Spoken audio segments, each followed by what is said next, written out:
अध्यक्ष जी। महाराष्ट्र का जो चुनावी माहौल है, ये चलते महायुति युति गठबंधन का जो अभी प्रचार चल रहा है, क्या माहौल आपको लगता है? देखिए, मैं अभी पूरे क्षेत्र में अभी घूम रहा हूँ। मैं जो जनता का जो मानस देखा, जो मन देखा, तो भारतीय जनता पार्टी के साथ और गठबंधन के साथ है, क्योंकि माननीय यशस्वी प्रधानमंत्री नरेंद्र मोदी जी का जो विजन है और जो सोच है उनकी विकसित भारत की, उस विकसित भारत को सफल बनाने के लिए भारतीय जनता पार्टी एक राष्ट्र नीति तैयार करने वाली, राष्ट्र निर्माण का काम करने वाली पार्टी, जिसपे एक रीति और नीति और संस्कार की पार्टी है। इस पार्टी के साथ लोगों का विश्वास बढ़ा है और जो माननीय यशस्वी प्रधानमंत्री जी ने जो 10-11 साल में जो काम करके दिखाए हैं, ये हमारे भारत का मान और सम्मान बढ़ाने का काम, और हमारे जो समाज के लोग हैं, जो हमारे समाज के पीछे रह गए, पिछड़े, जो पीछे की पंक्ति में है, उनको आगे लाने के लिए अनेक केंद्र सरकार की योजनाओं के द्वारा उनको आगे लाकर और समाज की मुख्य धारा में लाने का जो सरकार और जो हमारे मुखिया काम कर रहे हैं, मैं मानता हूँ कि आम जन में, आम जातियां, आम वर्ग में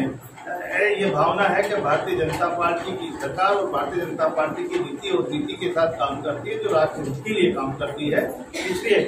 इन चुनाव माहौल में भारतीय जनता पार्टी के गठबंधन की सरकार निश्चित रूप से महाराष्ट्र में बनेगी। सर, आपको क्या लगता है, आपके आने के बाद 132 विधानसभा में जो बीजेपी के उम्मीदवार है राजेंद्र नाईक जी, उनके बहुमत पे कितना असर पड़ने वाला है? देखिए, हम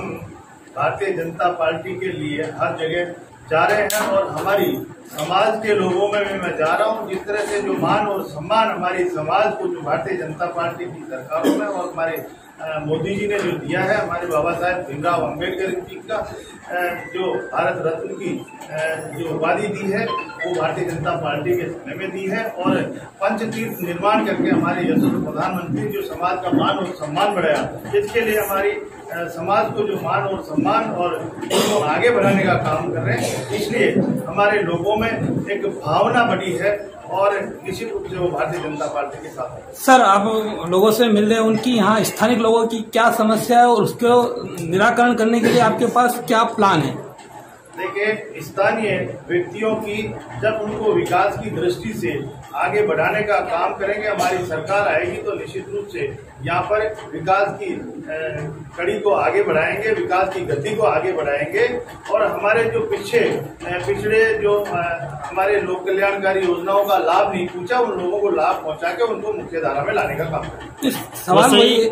सवाल वही छूट गया कि लोगों की समस्याएं क्या है? आप लोगों से मिले, क्या समस्या लोगों को? राष्ट्र भावना लोगों के मन में होनी चाहिए, और राष्ट्र नीति तैयार करके जब राष्ट्र का निर्माण जो 2047 का विकसित भारत का जो विजन है, वो विजन हमारे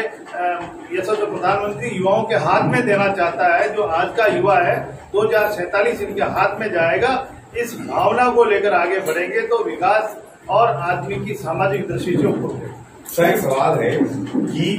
कल जो है महंगाई का रेट जो है भारत में इस साल में सबसे ज्यादा था, 6.21 था। तो ऐसे में सरकार महंगाई की रोकने के लिए क्या करने वाली है? सर, देखिए, जब भी भारतीय जनता पार्टी की सरकार जब भी करती है, हमारे इस देश के लिए, इस राज्य के लिए जो हित में है और राज्य के उत्थान के लिए काम करेगी, राज्य के लिए उत्थान के काम करेगी। सर, नालासोपारा और बस्ती विधानसभा क्षेत्र अंतर्गत जितने भी राजस्थानी समाज के लोग हैं, उन लोगों से किस तरह से आह्वान किया जा रहा है कि वे महायुति के उम्मीदवार के पक्ष में वोट दें? अभी मैं राजस्थानी लोगों से यहाँ भी मिला हूँ और राजस्थान के लोगों में बहुत भावना है, हमारी भी भारतीय जनता पार्टी की सरकार है, और जिस तरह से हमारे जो वहाँ पे यशस्वी मुख्यमंत्री हमारे राजस्थान के हैं, एक गरीब किसान के बेटे और एक मैं भी छोटे से गरीब किसान का बेटा हूँ जिसको मुख्यमंत्री बनाया है, तो माननीय यशस्वी प्रधानमंत्री राष्ट्र नेतृत्व और प्रदेश नेतृत्व की जो भावना है, जो ऐसे किसी को भी हमारे कार्यकर्ता को कभी भी कोई भी दायित्व दिया जाता है उसको बखूबी निभाते हैं। इसलिए आम यहाँ पे जितने भी राजस्थानी है, उन राजस्थान से मिला हूँ और राजस्थानियों की भावना है कि वो भारतीय जनता पार्टी को वोट करें।